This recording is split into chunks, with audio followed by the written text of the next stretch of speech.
Good morning. Welcome to ThatOldCarGuy.com. Today we have a special guest with us, Mr. John Furman, who is a well-known author in the auto business, a trainer, and he also, in his spare time, actually no, he also works for a company called OptionSoft, which is automotive technology and motorcycle industry technology. So, good morning, John. How are you? Good, Tim. How are you? Good. It was, I'm sure it was a nice foggy ride from Winter Harbor this morning. Oh yeah, I'm still in the fog. Well, we'll manage. I had coffee. Well, that's good. That's good. So, what I kind of wanted to talk about today is the problems that dealers have, and I see it everywhere. Every group I'm on, every automotive industry group I'm on, Facebook, it doesn't matter. Dealers always are saying it's getting harder and harder to hire good talent, and especially entry-level salespeople, which is something that John has been doing for years. So him and I have decided that this is something that we need to offer our dealers. So he's already done it.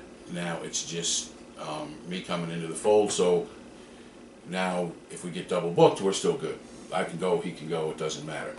So John, give me a little bit of a explanation of the difference between you and some of the other training companies.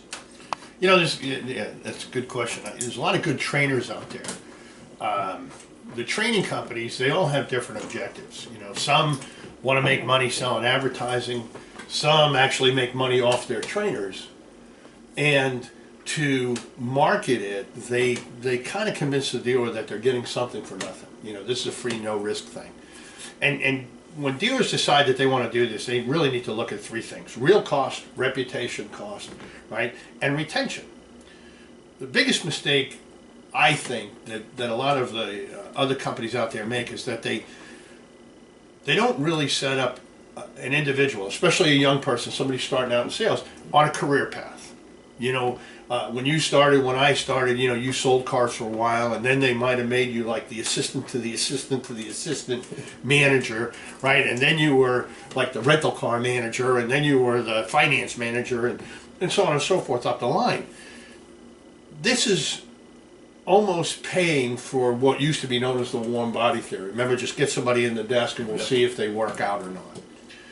But the true cost, you know, a lot of these companies offer a dealer an incentive, say, listen, we're going to have the salespeople pay for the class.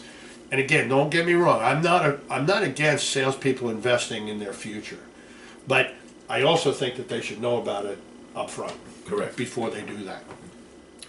And some of the companies don't do that. They surprise them, let's say, on the first or second day of class and say, you know, you really need to pay this money and you all have jobs.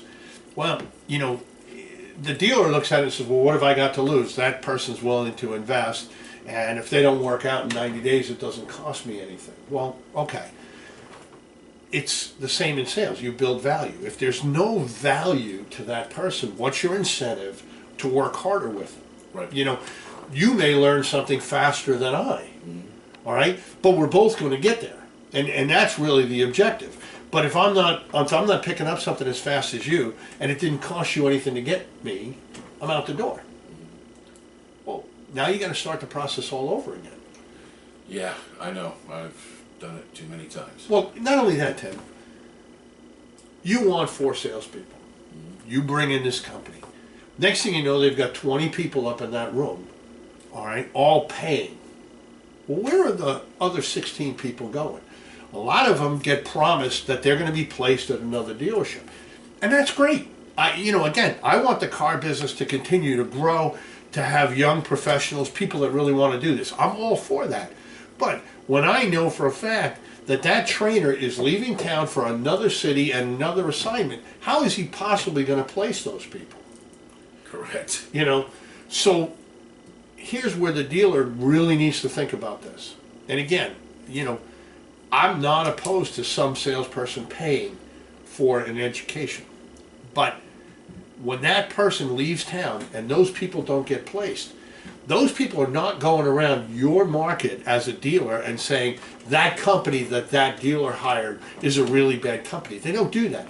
They're out there posting, that dealer ripped me off. That dealer charged me for a job. That dealer. And now all of a sudden, you're in reputation management mode, and it has nothing to do with selling a car. Yeah. You know, you're better off, as with anything else in your business, you buy a lift, you know how much it costs. You paint the building, you know how much it's going to cost. Why wouldn't you do that with training?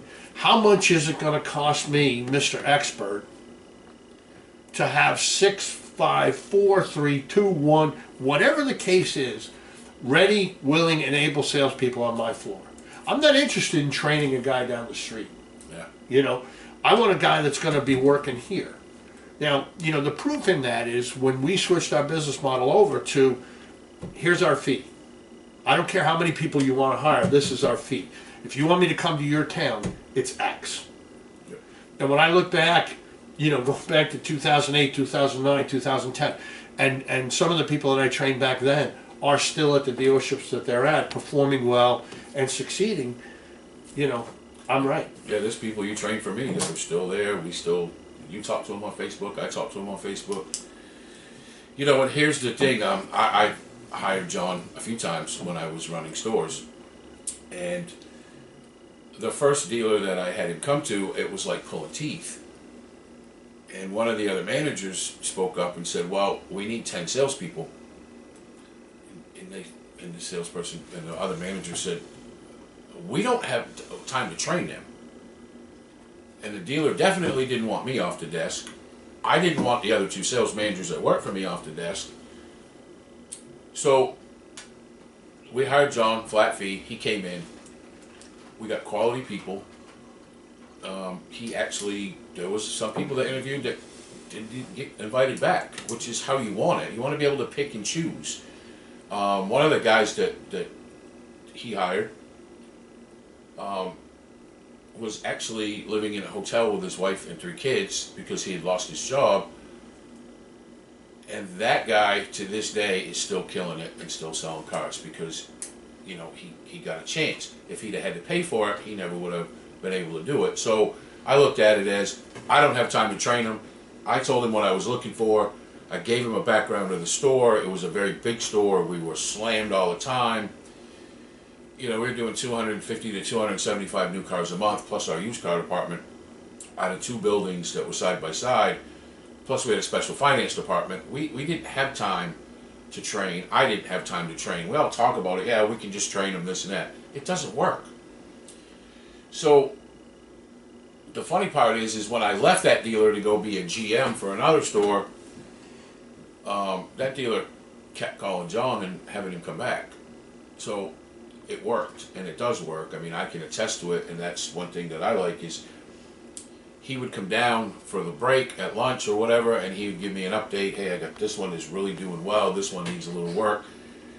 I knew what I had when everybody came off the floor and came down, and they were all excited and ready to go and wanted to run and shake their hands.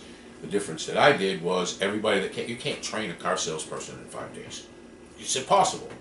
You can give them the basics. So what I did, what John suggested, and I did it, I put them as a shadow with one of my experienced people for 2 weeks. And that extra work that I put into those people and my experienced salespeople put in made a huge difference.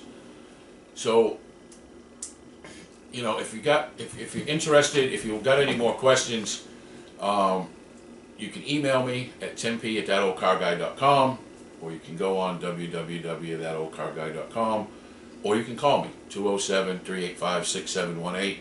If you have any questions, John and I'd be glad to answer them for you. And until next time, y'all keep selling cars.